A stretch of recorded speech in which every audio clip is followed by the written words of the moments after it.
আশিক বাসায় প্রায় একটা ম্যাঙ্গো মিল্কশেক বানায় আর এটা খেতে অনেক মজা হয়।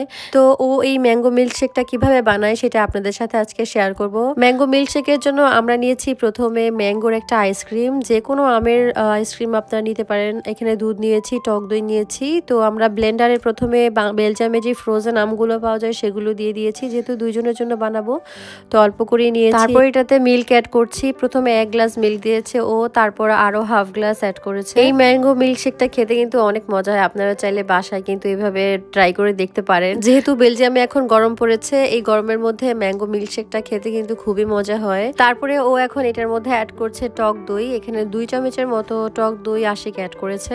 তারপরে যে ম্যাঙ্গো আইসক্রিমটা ছিল এখান থেকে ও অনেকটুকু আইসক্রিম এই মিশ্রণটার মধ্যে দিয়ে দিবে। আপনারা আপনাদের পরিমাণ অনুযায়ী দিতে পারেন। আমরা যেহেতু দুইজন, আমাদের দুইজনের পরিমাণ মতোই আমরা আজকে ম্যাঙ্গো মিল্কশেকটা বানাচ্ছি। তারপর এখানে ও অ্যাড করছে চিনি। যেহেতু ম্যাঙ্গো মিল্কশেকের মধ্যে টক দই দেওয়া হয় আর দুধের পরিমাণটা বেশি থাকে, সেজন্য চিনির পরিমাণটা কিন্তু এখানে একটু বেশি লাগে। তারপর ও অ্যাড করছে এখানে লেবুর রস, প্রায় 2 পিসের মতো লেবুর রস এখানে অ্যাড করে এখানে এখন এটাকে ব্লেন্ডার করে নেওয়া হবে। আশিক এমনিতে মাঝে মধ্যে এরকম জুস বানায়, তারপর একটা কি মোহিতো টাইপের একটা কিছু আছে ওইটাও বানায়। তো ওর হাতের কিছু কিছু জিনিস অনেক মজা হয়, হুট করে বানায় আর হুট করে অনেক ভালো হয়ে যায়।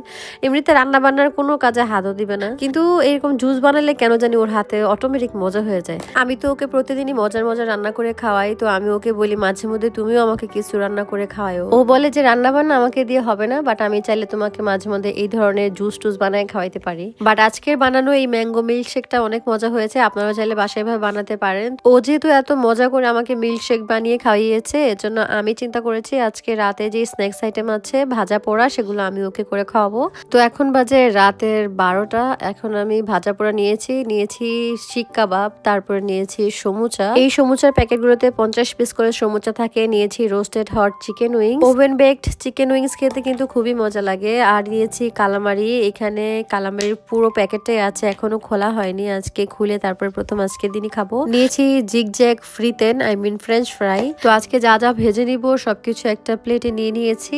এখানে আছে calamari, roasted chicken wings, French fry, শিক কাবাব আর আছে সমুচা। এখান থেকে কিছু জিনিস আমি ওভেনে দিয়ে দিব, ইলেকট্রিক ওভেনে, আর কিছু জিনিস আমি তেলে ভেজে নিব।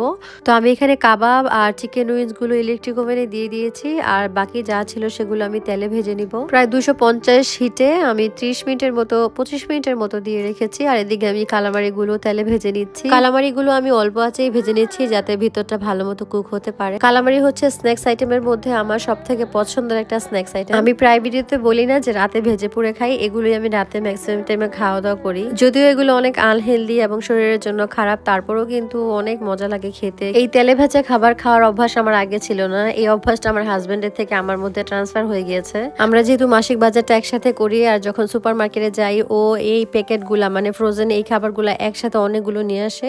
তারপরে দেখে সারা মাস ভরে আমরা এরকম ভাজা পোড়া রাতের 12টা 1টা 2টা বাজে খাই। যদিও তেলে ভাজা জিনিস খাওয়া একদমই উচিত না, it's not good for health. আমরা যতটুকু সম্ভব এখন একটু কম খাই আগের তুলনায়। আগে প্রতিদিন খেতাম, এখন একটু মাঝে মধ্যে খাই। এই ফ্রেঞ্চ ফ্রাই গুলো এয়ার ফ্রায়ারে দিলে অনেক ভালো মতো হয়, কিন্তু আমাদের এয়ার ফ্রায়ারটা নষ্ট হয়ে গিয়েছে, এর জন্য আমি তেলে ভেজে নিয়েছি। আর এদিকে আমার কাবাব আর উইংস গুলো হয়ে গিয়েছে। তো আমি সবগুলো স্ন্যাক্স আইটেম একসাথে নিয়ে এখন আমি সসও নিয়ে নিব, একসাথে খাবো। দেখেন দেখতেই কত সুন্দর লাগছে না? খেতেও কিন্তু অনেক মজা, but it's not good for health. তো এগুলো খাওয়ার জন্য আমি 2 রকমের সস নিয়ে নিয়েছি। এখন রুমে যাব, যে আমরা মুভি দেখবো আর এগুলো খাবো।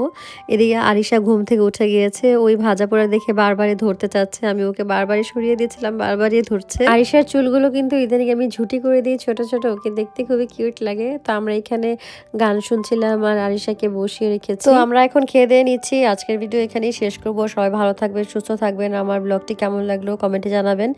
আর ইদানিং আপনারা অনেক সুন্দর সুন্দর কমেন্ট করেন, আমি সবার কমেন্টের রিপ্লাই করতে পারি না, সরি ফর দ্যাট। বিকজ এত কমেন্ট, সব কমেন্টের রিপ্লাই আসলে করা যায় না, আর যেহেতু ভিডিও করি সময়ও পাই না। তো ভালো থাকবেন সবাই, আল্লাহ হাফেজ।